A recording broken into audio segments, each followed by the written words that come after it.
네, 안녕하세요. 김정호의 경제TV, 오늘은 불산 문제에 대해서 말씀을 드리려고 합니다. 불산 요즘 많이 들어보셨죠?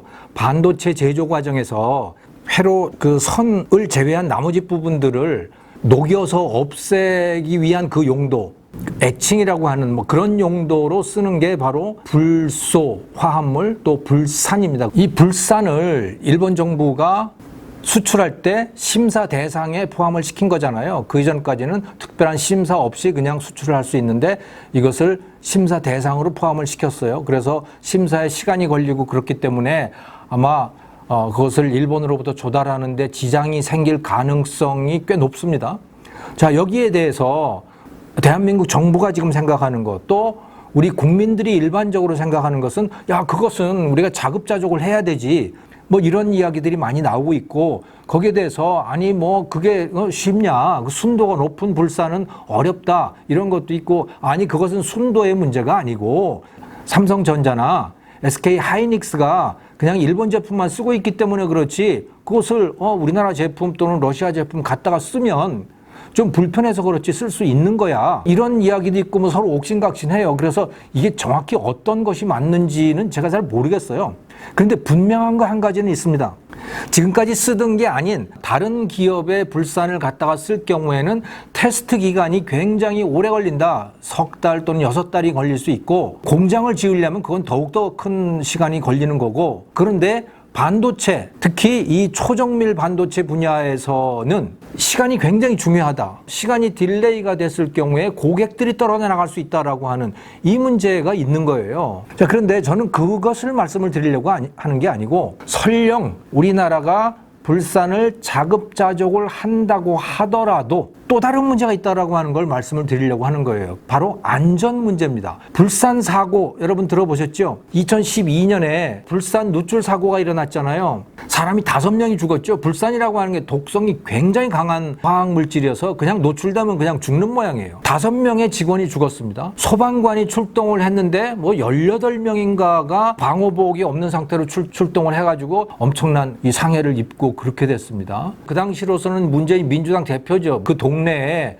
고추잎이 막 말라 비틀어지고 뭐 그런 걸 배경으로 해서 사진도 찍고 막 그랬잖아요. 그래서 불산 공장을 더 확장을 하고 새로 만들려고 하는데 민주당에서 그거 다 반대하고 뭐 그래가지고 사실은 불산 공장을 추가로 더 못 만드는 그런 이유도 분명히 있는 겁니다.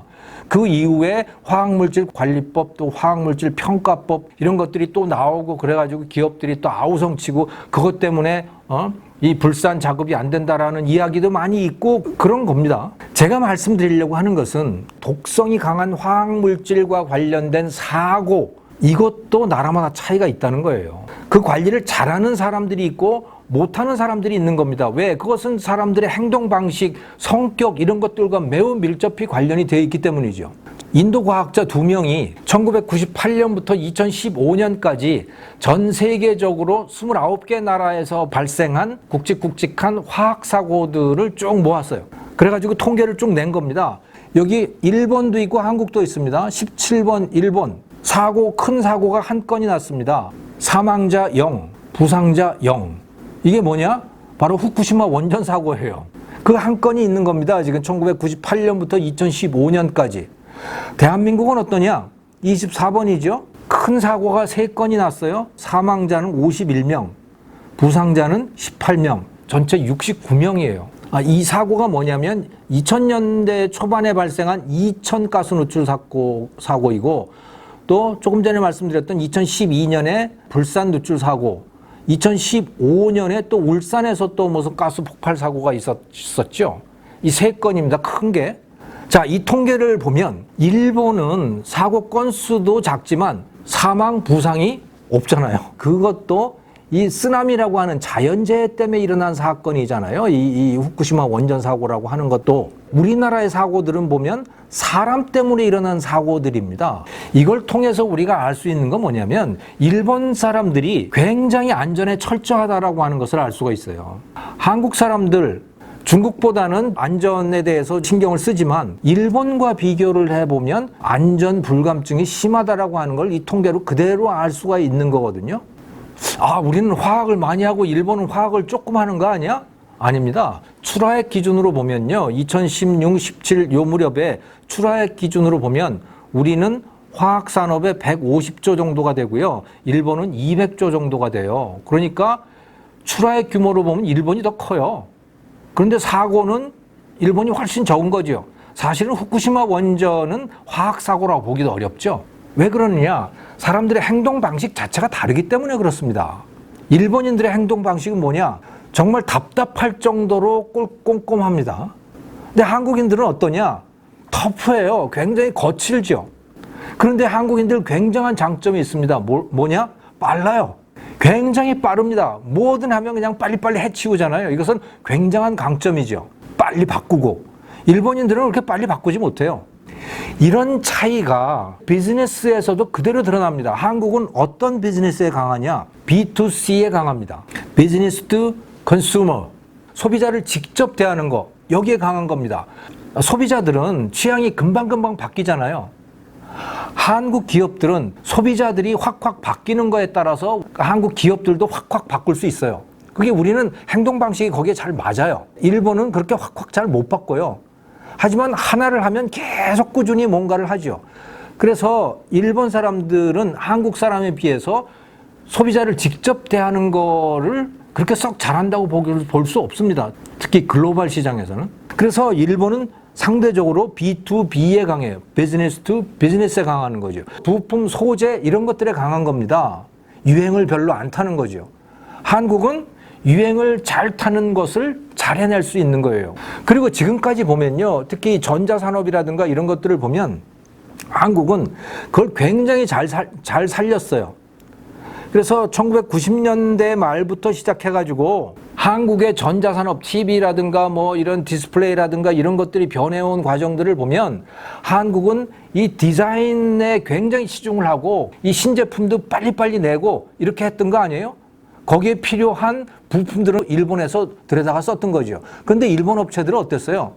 소니, 샤프 이런 데들은 어땠습니까? 기술적인 완벽성에 너무 치중을 한 거예요. 한국 기업들이 야 이거 팔릴 만해. 그래서 6개월 만에 후닥닥 해가지고 시장에다가 물건을 내는데 일본 기업들 소니나 샤프라든가 히다치 이런 데는 어떠냐? 1년, 2년씩 그 기술적인 것에 매달린 겁니다. 제품을 시장에 내놓으면 어떠냐? 이미 한국의 삼성이나 LG가 한번 다 쓸고 나간 다음에 어떤 거예요. 그래가지고 일본 전자회사들이 다 망한 겁니다. 반도체도 그런 거예요. 반도체 그 라인 하나 증설하려고 하면 몇 조씩 들잖아요. 일본 기업들이 이거 재고 따지고 그러는 틈에 한국 기업들은 이건희 회장이 야 이거 해. 딱 그러면 그냥 가서 그냥 몇 조씩 투자를 해가지고 그냥 시장을 한번 싹 쓸고 간 거 아닙니까? 한국의 강점은 바로 그거예요. 과감한 거, 빠른 거, 빨리 바꾸는 거. 일본의 강점은 뭐냐? 치밀한 거, 조심스러운 거 이런 거죠. 그것이 잘 맞아 떨어져 가지고 한국은 일본 것을 갖다가 잘 써서 시장을 석권을 할 수 있었던 거예요. 일본과의 경제전쟁이 터지면서 지금 우리가 뭘 하려고 하느냐면 일본으로부터 들여다 쓰던 거 우리가 다 하자. 불산 우리가 직접 만들면 되잖아. 만들면 만들 수는 있겠죠. 하지만 품질이 일본말 못할걸요. 일본처럼 품질을 균일하게 그렇게 유지하기 힘들걸요. 왜? 한국의 노동자들은 그렇게 꾸준하지 못해요. 한국인들 자체가 일본인들처럼 그렇게 꾸준하지 못해요. 바꾸고 과감하고 거칠고 이런 게 한국인들의 장점이란 말이죠. 그래서 우리가 그것을 직접 작업했을 때 어떤 현상이 생길 것이냐. 값은 굉장히 비싸질 거라고 봅니다. 왜? 원가가 많이 들 거거든요. 우리가 일하는 방식 자체가 거친데 그거를 사고가 안 나게 만들려면 어떻게 해야겠어요? 굉장히 많은 안전장치들을 둘 수밖에 없을 거예요. 법도 그것을 요구할 것이고 문재인 대통령 자체가 그걸 요구했던 거 아닙니까? 그래서 원가가 굉장히 높아질 거예요. 그러면서도 여전히 사고가 많을 거라고 봅니다. 정부가 지금 화학물질 사고와 관련돼가지고 통계를 냈는데 2017년 통계를 보니까요. 우리 눈에 잘 안 띄는 자질구레한 그 화학사고가 87건이 일어났더군요. 화학물질 누출 사고가요. 4일, 5일마다 하나씩 계속 터지고 있는 겁니다. 지금도. 그렇게 불산 사고 가지고 야단 법석을 치고 그랬는데도 여전히 사고가 터지고 있는 거예요. 왜? 우리의 행동 방식 자체가 그러하기 때문인 거죠. 국제무역이론의 아주 기본이 뭐냐면 비교 우위 이론입니다. 서로 각자 잘할 수 있는 거를 하면 된다. 그렇게 해가지고 서로 교환을 하면 돼.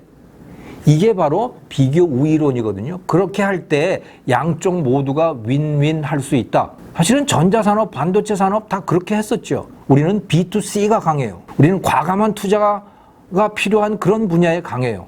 일본은 지속적이고 치밀하고 조심스럽고 이런 데 강해요. 그래서 둘이 윈윈을 할 수 있었어요. 그 덕분에 한국은 엄청난 성공을 거둘 수 있었죠. 그 때문에 일본의 전자기업들은 다 망한 겁니다. 부품 소재 산업만 살아남았죠. 그런데 이제 우리가 그 부품 소재를 갖다가 직접 하겠다고 해요. 제가 생각할 때는 그러면 우리 B2C 자체도 안 됩니다. 우리가 그런 특성을 갖고 있지 않기 때문에 그런 거예요. 한국으로서는 정말 좋은 재산을 우리가 지금 버리려고 하고 있는 겁니다. 한국이 일본과 친구 관계를 계속 유지해야 된다고 봐요.